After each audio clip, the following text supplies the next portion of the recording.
Boa noite, pessoal. Tudo jóia com vocês? Como é que estão aí? Preparados para o frio? Não, tá longe do inverno ainda começar, né? Estamos apenas no outono. Então tá longe ainda, não temos muito que nos preocupar ainda. Quero desejar as boas-vindas a todos vocês. Dizer que é uma alegria a gente estar reunidos como família aqui. Gente, hoje eu quero falar sobre 1 Tessalonicenses.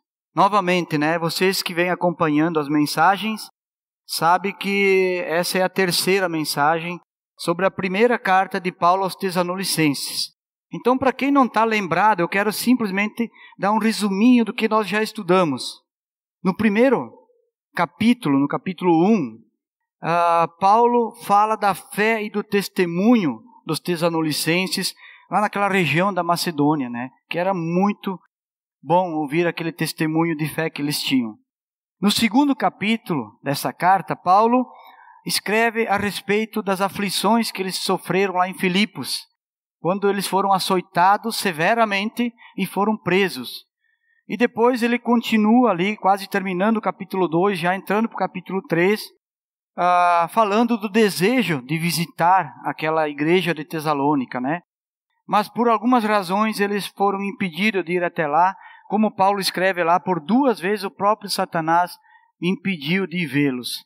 E aí no capítulo 3, então, eles decidem de enviar Timóteo, para que Timóteo vá lá, então, e saiba o que está acontecendo lá com aquele povo de Tessalonicenses, né, dos Tessalonicenses. E Timóteo, lógico, volta e traz as boas notícias a respeito daquele povo.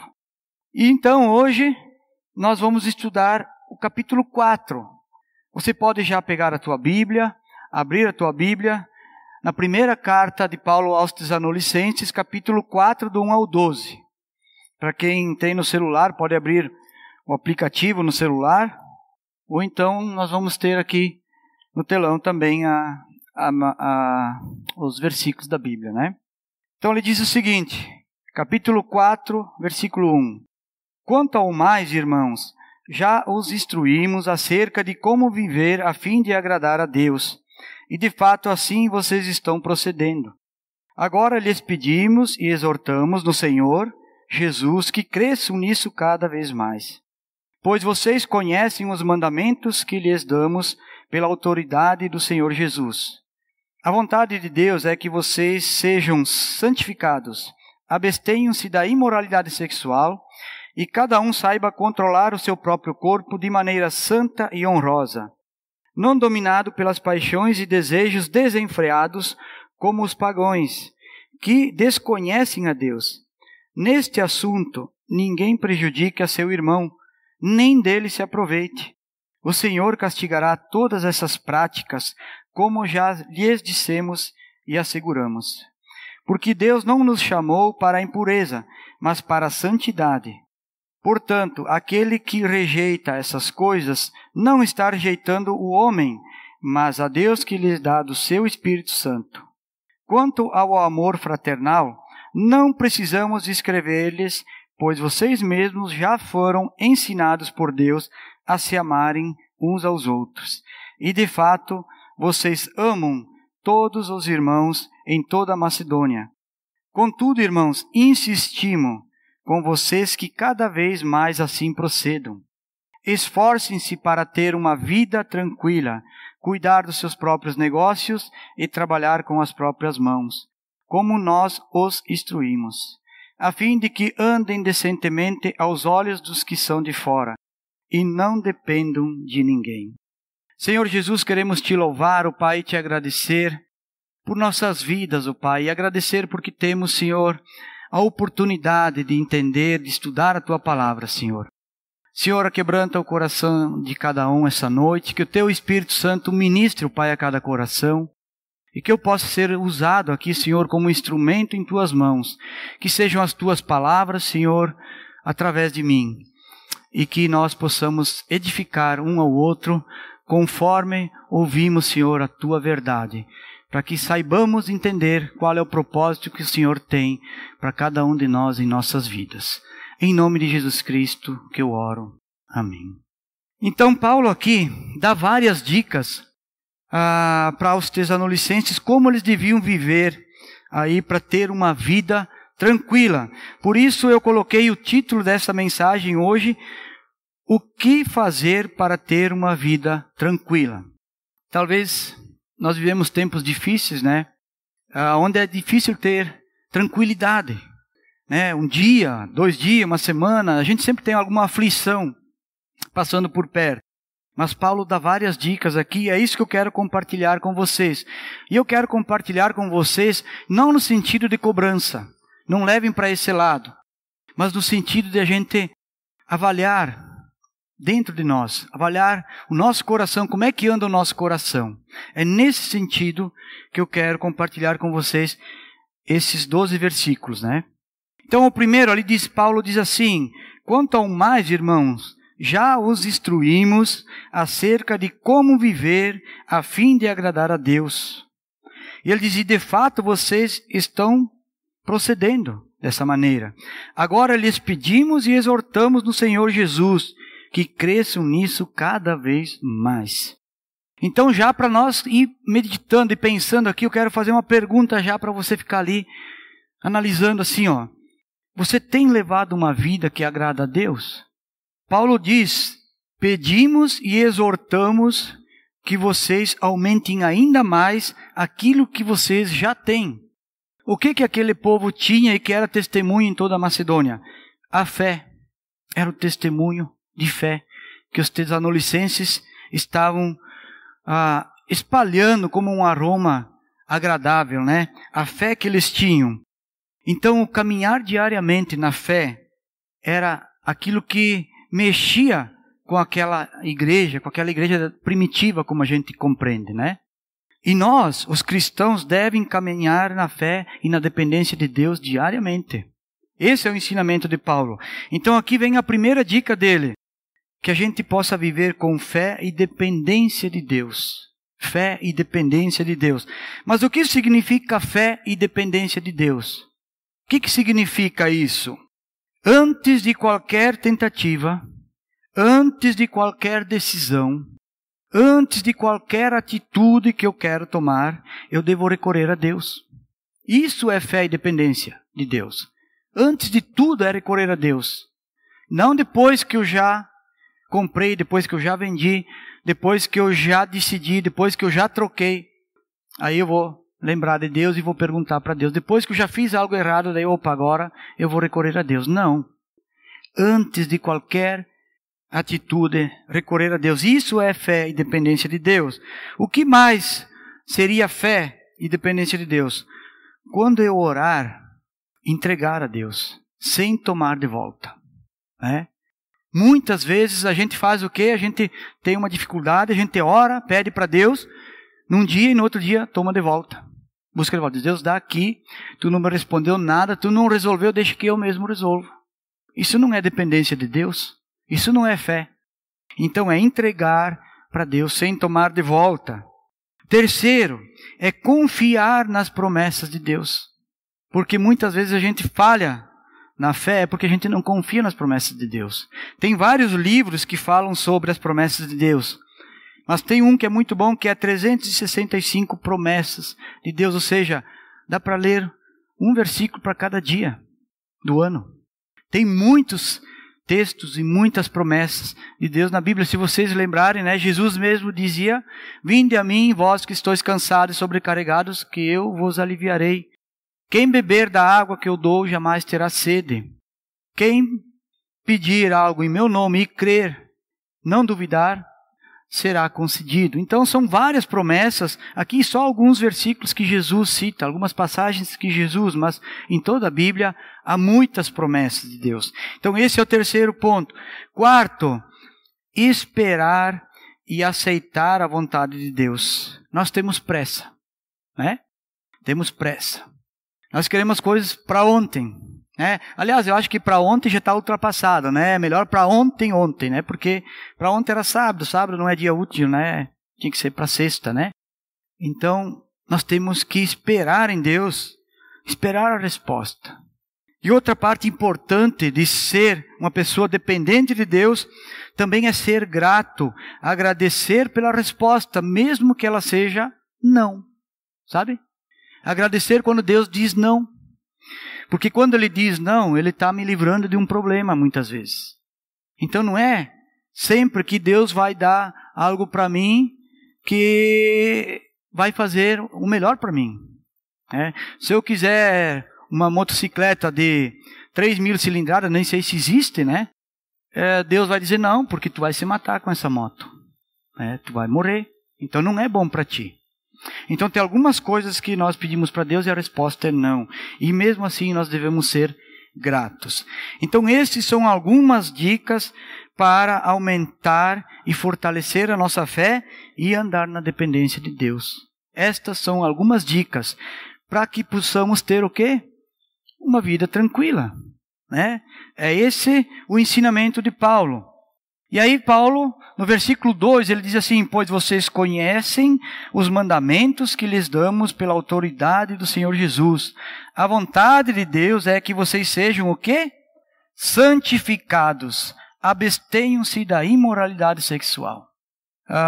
Naquela época, aquele povo, a igreja primitiva, era difícil manter a pureza sexual, porque as religiões pagãs, elas usavam desses eventos, né, nos seus ritos. Então Paulo, ele exorta contundentemente aos Tessalonicenses a não participarem de nenhuma atividade sexual fora do casamento. Paulo diz, não sejam imorais, tá? E ser imoral sexualmente não significa que é só adultério. Pode ser de muitas formas. Ser imoral sexualmente eu posso ser na minha mente, na minha cabeça, sozinho. Eu posso me vestir imoralmente. Eu posso falar com imoralidade.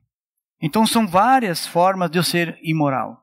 Então Paulo exorta contundentemente para que eles não fossem imoral. Porque ele diz assim no versículo 4: cada um saiba controlar o próprio corpo de maneira santa e honrosa. Então esta é a segunda dica de Deus, de Paulo, né? Porque a palavra que está aqui escrita vem de Deus primeiro de tudo. E Paulo escreve e nós hoje estamos ouvindo essa palavra. Então a segunda dica é ter uma vida santa e honrosa. Ter uma vida santa e honrosa. O que é ter uma vida santa e honrosa? Primeiro, santidade é separado para Deus. Santidade é limpo, sem manchas, né? Como a gente diz. Talvez a palavra que melhor expressa a santidade é restaurado. Tá? Vou dar um exemplo para vocês aqui. Não sei se você já passou por algum terreno baldio, ou algum terreno, não é baldio, mas enfim, que tem carros velhos, né? Aqueles carros que estão lá em cima dos 4 cepos, né? O Fusca, o Corcel, aqueles carros bem antigos, que está lá ferrujado, sem vidro, sem motor, sem rodas. E alguém vai lá e pega um daqueles carros e diz assim, eu vou restaurar completamente, né? Então coloca o motor, coloca as rodas, pinta ele, tira toda a ferrugem e deixa ele original, como se ele estivesse saindo da fábrica. O que é isso? É uma restauração. Foi restaurado aquele automóvel. E Jesus fez isso por nós. Jesus nos restaurou através da cruz. E esta restauração nos torna santos. Então esta é a palavra, restaurados. Mas como é que nós podemos ser limpos, sem pecado, restaurados num mundo caído? É impossível a gente não pecar, não é assim? Não é assim que a gente pensa? É impossível a gente não pecar. Mas aí eu quero fazer uma pergunta para você. Quantos aqui tomam banho todos os dias? Tem alguém que não toma banho algum dia? Eu sei que tem gente que toma 2 vezes no mesmo dia, toma banho, né? Por que a gente toma banho todos os dias? Para lavar o corpo, né? Para lavar o exterior, para ficar limpo, perfumado, porque senão fede, né? Fica cheirando mal, né? E por dentro? Como é que nós lavamos por dentro? Como é que nós lavamos o nosso coração, a nossa mente? Tomando banho? Não. O banho só lava por fora. Nós nos lavamos por dentro, nos limpamos quando confessamos nossos pecados. A confissão de pecado ela é tão necessária diariamente quanto o tomar banho para limpar por fora. A confissão do pecado é a limpeza por dentro. Então é isso que nos torna santo. É quando nós confessamos os nossos pecados, porque Jesus vem e nos restaura. De novo, toda hora. Quando pecamos, nos confessamos nossos pecados, então nós estamos restaurados novamente. Isso é a santidade. Isso é viver em santidade. Ter uma vida honrosa diante de Deus. Agora deixa eu fazer uma outra pergunta. Alguém já tomou banho com água suja? Ninguém? Eu já. Né? Alguém já foi numa lagoa assim, de repente tomou um banho, a água estava meio barrenta, né? Aquele rio, aquela pescaria, sei lá, entrou dentro da água, já aproveitou de tomar um banho, né? Alguém já tomou banho. Eu vou dizer para vocês, eu morava no interior, e lá no interior nós tínhamos um poço da água longe da casa. E tinha que ir lá e tirar a água com o balde, né? Com a manivela e com o balde. Então no sábado, né? Naquela época a gente só tomava banho no sábado, né? A gente pegava a gamela ou a bacia e tomava banho. Eu e o meu falecido irmão Edgar, a gente tomava banho, os dois com a mesma bacia de água, com o mesmo balde de água, né? Um primeiro e outro depois. Eu não lembro a ordem, às vezes era eu, às vezes era ele, né? De fato que o segundo tomava banho com água suja. É porque a gente brincava na terra, nós era criança, né? E se sujava, né? Um tomava banho com água suja. O que eu quero dizer para você aqui? Quando a gente confessa o nosso pecado sem arrependimento, é a mesma coisa que tomar banho com água suja. É a mesma coisa que você tomar banho com água suja. Você vai lá e confessa seu pecado, que é um pecado já repetitivo, e que você está confessando, mas sabe que amanhã vai fazer de novo. Isso é tomar banho na água suja. Sem arrependimento, sem aquebrantamento, dizer, Senhor, eu não posso, eu não quero mais pecar nisso novamente. E eu quero dar algum exemplo para vocês aqui, o que acontece. O que é um arrependimento? Eu sei que algumas pessoas têm intolerância à lactose. E quando ela come alguma coisa com lactose, ela passa mal, e muito mal. Mas é a mesma coisa que essa pessoa comer, sabendo que vai ficar mal, mas vai comer. Depois se arrepende. Só que depois, mais adiante, diz, nunca mais vou fazer isso, faz de novo. Ou alguém que tem problema com pimenta, ou qualquer outra coisa, né? Talvez até com bebida de álcool, não sei, que passa mal, né? Mas depois esquece, depois que passou, faz de novo. Então isso não teve o arrependimento. Porque quando a gente se arrepende, de fato, a gente não faz mais. A gente não comete mais aquele mesmo erro, porque sabe que vai fazer mal. Então, pedir perdão sem arrependimento é a mesma coisa que tomar banho na água suja.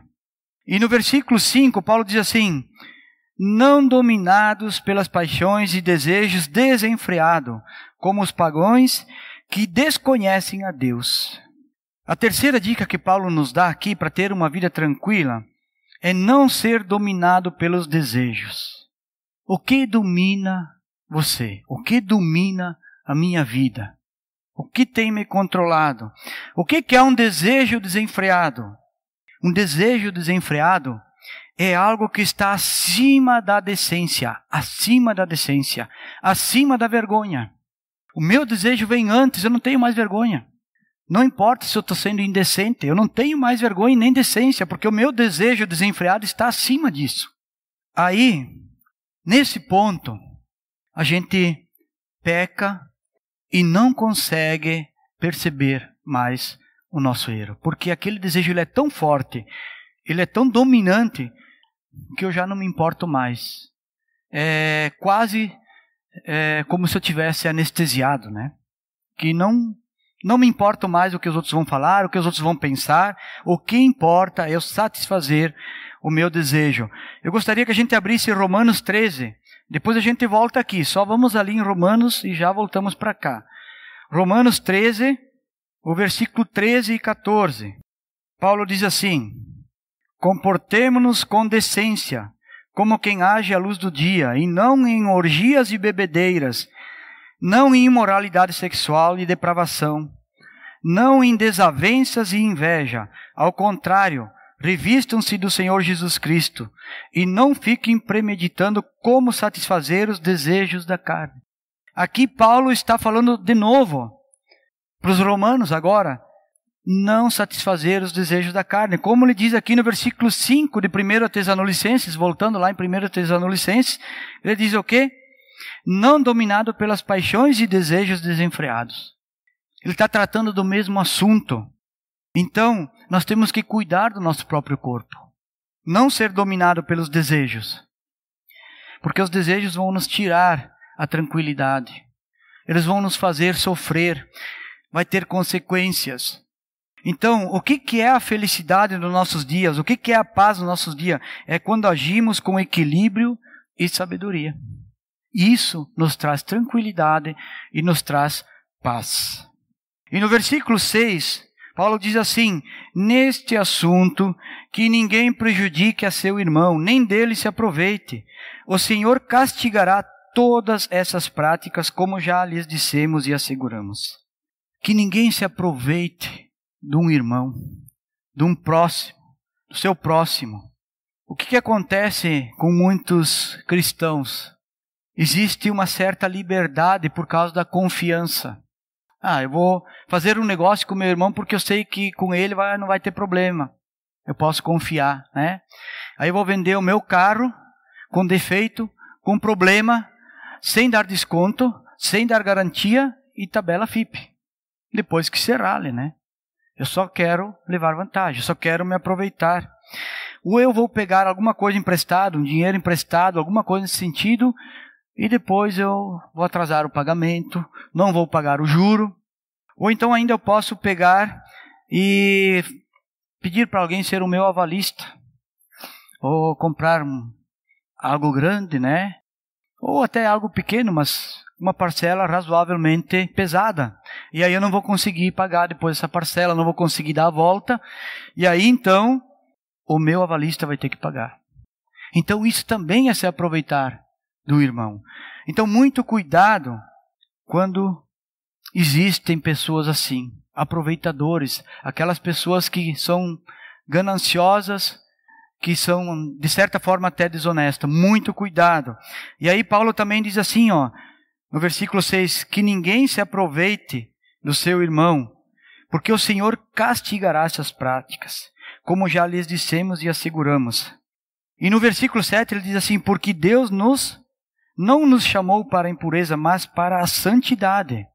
E aqui quando ele fala na santidade, se refere em qualquer situação. Eu posso aprontar algo para minha esposa, e ela, como irmã em Cristo, vai ter que me perdoar. Porque ela é minha irmã em Cristo, além de ser a minha esposa. Eu posso agir errado com meu filho, e ele, como meu irmão em Cristo, vai ter que me perdoar. Mas eu estou me aproveitando de ambos. Estou sendo um aproveitador. Estou sendo um hipócrita. Então, muito cuidado com essa impureza para com a santidade. E vocês sabem que nós vivemos dias difíceis. E nesses dias, o que mais é difícil para todos nós é confiar nas pessoas. Não se sabe mais em quem confiar. E isso está acontecendo até dentro da própria igreja. Ainda bem que nós aqui nos conhecemos bastante. A gente é uma família mais unida. A gente conhece um por um praticamente, né? E isso é maravilhoso, porque senão é difícil de confiar no próprio irmão em Cristo. Muito cuidado. Versículo 8. Portanto, aquele que rejeita essas coisas não está rejeitando o homem, mas a Deus que lhes dá do seu Espírito. Você já foi rejeitado? Já se sentiu rejeitado alguma vez? É ruim, né? É complicado ser rejeitado. Quando você chega num lugar e tem algumas pessoas e você não é bem visto ali, você não é bem aceito, você é rejeitado. A gente fica chateado, desanimado, né? Então Paulo aqui dá a quinta dica para nós, dizendo assim, não rejeitem a Deus. O que é rejeitar a Deus? Nós rejeitamos a Deus quando substituímos Deus por qualquer outra coisa. Rejeitamos a Deus. E Paulo aqui está se referindo ao Evangelho e a ele mesmo. Porque Paulo estava lá em Tessalonicenses e foi expulso de lá, teve que fugir para Bereia. Em Bereia ele também foi expulso, teve que fugir para Atenas. Então ele foi expulso porque não queriam ouvir a verdade, não queriam ouvir a palavra e estavam rejeitando a palavra da verdade e rejeitando a Paulo. Então o ensinamento que nós podemos tirar aqui é que quando você fala de Deus, você fala do Evangelho, e a pessoa não dá ouvidos, até às vezes ela escarnece, né? Ela faz pouco, ela não está rejeitando você, ela está rejeitando a Deus. Não fique desanimado, nem chateado. Ela está rejeitando ao próprio Deus, não é a você. Quando nós deixamos de participar numa celebração, nós deixamos de participar num grupo célula, nós deixamos de estar junto com os irmãos, nós não estamos rejeitando essas coisas, nós estamos rejeitando a Deus. Quando eu tenho preferências pela pessoa que está ensinando a palavra, como nós aqui que somos em vários, um fala de um jeito, outro fala de outro, um se atrapalha, outro é mais inteligente e assim por diante. Mas se a pessoa está dentro da palavra, dentro da diretriz da Bíblia, ela está falando de Deus. E é a Deus que nós rejeitamos, não é a pessoa. Então nós não podemos ter preferências. Nós precisamos entender a palavra de Deus e aceitá-la, olhar para nós como um ensinamento. Também, que é o ponto mais difícil, mais complicado, é quando a gente precisa exortar alguma pessoa. É conversar com alguma pessoa sobre um assunto delicado, sobre um pecado, sobre uma situação e aquela pessoa, ela nos rejeita. Algumas pessoas aqui já passaram por essa situação, por essa experiência. E é difícil de você lidar dessa forma. Mas, de novo, a pessoa não está rejeitando a mim ou a quem foi conversar, ela está rejeitando a Deus. Então é disso que Paulo fala aqui. Não rejeitem a Deus. Não é as pessoas que nós rejeitamos. Nós rejeitamos a Deus quando se trata de ministério, da palavra de Deus, do amor entre irmãos. Nós rejeitamos a Deus. O versículo 9, Paulo diz assim: quanto ao amor fraternal, não precisamos escrever-lhes, pois vocês mesmos já foram ensinados por Deus a se amarem uns aos outros.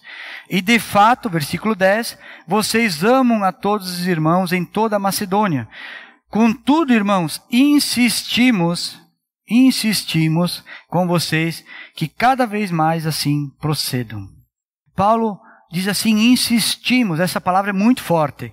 Insistimos para que vocês aumentem ainda mais o amor entre vocês. Por quê? Insistimos. A sexta dica que Paulo dá para nós aqui é amar uns aos outros insistentemente. Aumentar o nosso amor. Eu creio que todos nós percebemos como o amor está frio nesses tempos, né? O amor está tão frio que todos nós conseguimos entender a intolerância, conseguimos ver a crítica e a reclamação. E até fazemos dessa forma também.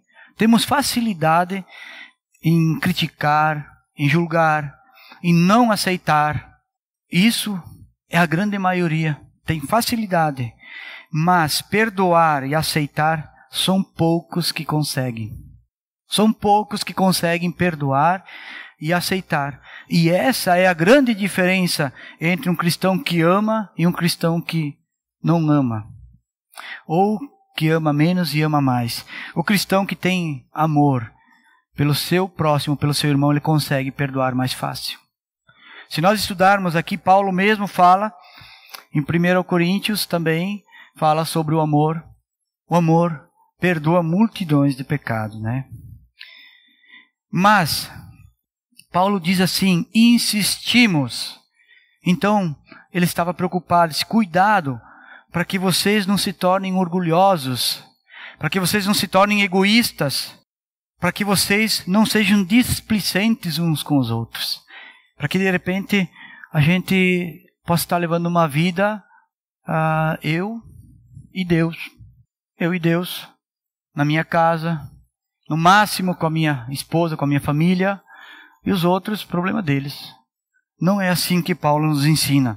O amor genuíno dos cristãos devem atrair órfãos na fé. Órfãos na fé, aqueles que não têm pai, na fé, que não tem pai espiritual. Essa é uma das poucas, ou talvez uma das únicas maneiras hoje de cativar as pessoas para o Evangelho. É ter um amor genuíno que vem do Pai para nós. E agora a 7ª dica que Paulo dá, eu quero pular para o versículo 12, depois nós vamos voltar no versículo 11. A 7ª dica que Paulo dá aqui, ele diz assim, no versículo 12, a fim de que andem decentemente aos olhos dos que são de fora, e não dependam de ninguém. O que é andar decentemente aos olhos dos que são de fora? Primeiramente, se você não quer ser mal falado, você cuida com o seu CPF, né? Tem alguns que devem no banco, devem na loja, devem no mercado, devem no mecânico, devem para os amigos e no cartão de crédito, né? Tá no SPC, no Serasa e assim vai. E isso pode ser mal falado. Tá? Nem todos vão ficar sabendo, mas pessoas estão sabendo. E isso é ruim. Fica mal, um testemunho errado para os de fora, né? Outro problema de algumas pessoas é o currículo, né? Tem gente que tem um currículo complicado, que já trabalhou em quase todas as empresas que ofereceram vaga, né? É um mês em uma, 2 na outra, 3 na outra, sai para ir pedir emprego com uma sacola de carteira de trabalho, porque não cabe mais no bolso, né? Ainda bem que agora a próxima é digital, daí vai ser por pasta, né? Daí no computador vai ter um HD só para mim, no caso, né? Poder ter vários contratos, né? Mas isso também é ruim. Então, é uma pessoa que é mal falada, porque ela não para emprego nenhum e ainda apronta nos lugares que trabalha. E quando for para o próximo emprego, ela pode ser prejudicada. Uma pessoa que é mal falada, ela é uma pessoa que não é confiável. É uma pessoa que mente, que engana, que não cumpre o combinado. É uma pessoa que está sempre tentando bajular, né? Arrumando um jeitinho para se sair bem. Não é verdadeira. Também uma pessoa mal falada é uma pessoa que não tem controle da língua. Muito cuidado, a pessoa que não tem controle da língua, que dá conselhos e opiniões que não tem nada a ver com a Bíblia. É no achômetro, no chutômetro, os conselhos. Isso também é uma pessoa que pode ser mal falada perante os de fora. Então nós, como cristãos, nosso bom testemunho, a gente tem que ter cuidado, ter sabedoria. Eu ouvi de uma pessoa que não é cristã, já uma pessoa de idade, que deveria ter sabedoria, mas não tem, porque não é cristã, né? Ah, porque o rapaz de tal fica só em casa, porque só pensa em jogar futebol. Por que não sai, não vai no baile? Por que não vai arrumar uma namorada? Por que isso, por que aquilo? Por que não... Um conselho desse não vai ajudar em nada. Não é um conselho perante a Bíblia. E aí, claro que essa pessoa está falando das coisas do mundo, não das coisas de Deus. Porque, de fato, ela não conhece as coisas de Deus. Então, muito cuidado com os conselhos que você dá. Muito cuidado com a sua língua. A língua, ela compromete todo o corpo, né? Lá em Tiago, né? Tiago fala muito sobre a língua. E ele diz lá em capítulo 3, versículo 2, que muitos pecam de muitas maneiras. Mas o homem que não peca no falar, tal homem é perfeito, capaz de controlar todo o seu corpo. Poxa, já pensou? Então, muito cuidado com a língua. E no versículo 11, então voltamos aí no versículo 11 para finalizar. Paulo diz assim: esforcem-se para ter uma vida tranquila, cuidar dos seus próprios negócios e trabalhar com as próprias mãos, como nós os instruímos. Então, a 8ª dica que Paulo dá aqui é ter uma vida tranquila. Quem não quer uma vida tranquila? Alguém de vocês? Alguém não quer uma vida tranquila? Quer uma vida de agitação, de tribulação? Acho que todos nós queremos uma vida tranquila, né? Mas qual é que é o conceito hoje de tranquilidade? Ganhar na loteria. Conceito de tranquilidade é ganhar na loteria, ter muitas posses, ter investimentos. Aí eu vou viver na praia, numa boa, não estou nem aí, vou viver a minha vida, vou aproveitar a vida. Esse é o conceito de vida tranquila. Deixa eu dizer uma coisa para vocês. Tem muitas pessoas que têm isso.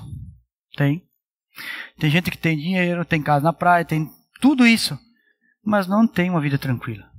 Não tem. Por quê? Primeiro de tudo, eu vou dar alguns exemplos aqui. Para ter uma vida tranquila, eu preciso de saúde. Eu preciso cuidar da minha saúde. Se você não souber cuidar, não tiver saúde, de nada vai adiantar as outras coisas. De nada vai adiantar. E a gente sabe, né? Nós sabemos como um problema de saúde incomoda, né? A gente sabe, né? O pé que o diga, né? E outros, né? Então nós precisamos, primeiro de tudo, para ter uma vida tranquila, cuidar da nossa saúde. Segundo, nós precisamos desfrutar de paz. Gente, não tem tranquilidade se não tem paz. Na minha casa, se eu sou uma pessoa ansiosa, nervosa, resmunguenta, cheio de agitação, eu não vou ter uma vida tranquila. Não? E aliás, nem eu e nem os que estão ao meu redor. Eu vou contaminar todo mundo. Eu vou tirar a paz de todo mundo. Onde eu estiver, vai ser complicado, né? Que nem diz o Ayrton. Aquele cara é tão chato que não precisa bater na porta, passa por baixo da porta. Né? Eu vou ser esse aí. Terceiro, para ter uma vida tranquila, eu preciso ter equilíbrio. Trabalho, descanso, vida espiritual e lazer. Eu preciso ter o equilíbrio. Preciso trabalhar, sim, como Paulo disse, trabalhem com as próprias mãos, mas também preciso descansar. Também preciso ter tempo com Deus, uma vida espiritual. E também, de vez em quando, um lazer. Ter um tempo junto com as pessoas que eu amo, com as pessoas que me amam. É isso que nos traz tranquilidade e alegria. E quarto, para ter uma vida tranquila, eu preciso me desapegar desse mundo. Ter uma vida simples. Uma vida simples. Muitas vezes eu não tenho essa vida tranquila porque eu me apego a muitas coisas. Sou muito apegado a tudo. Então isso me tira a paz, me tira o equilíbrio, me tira a felicidade. E a última frase que eu quero falar sobre ter uma vida tranquila é assim, ó. Quanto mais eu quero, menos eu vivo. Tá? Guardem essa frase. Quanto mais eu quero, quanto mais eu preciso, menos eu vivo. Tá? E vocês sabem que a morte não é daqui 10 anos o fulano de tal vai morrer. Não. A morte é um dia de cada vez. Amanhã eu tenho um dia menos de vida. Depois de amanhã eu tenho 2 dias menos de vida. É assim, a gente vai morrendo um dia por vez. Até chegar a hora de deixar essa terra. Então, para concluir, todas essas dicas que Paulo dá, 8 dicas nesses 12 versículos aqui, Paulo diz assim, primeiro, tenham fé e dependência de Deus. Vivam com fé e dependência de Deus. Segundo, Paulo diz assim, ter uma vida santa e honrosa. Santa, limpo, não tomar banho de água suja.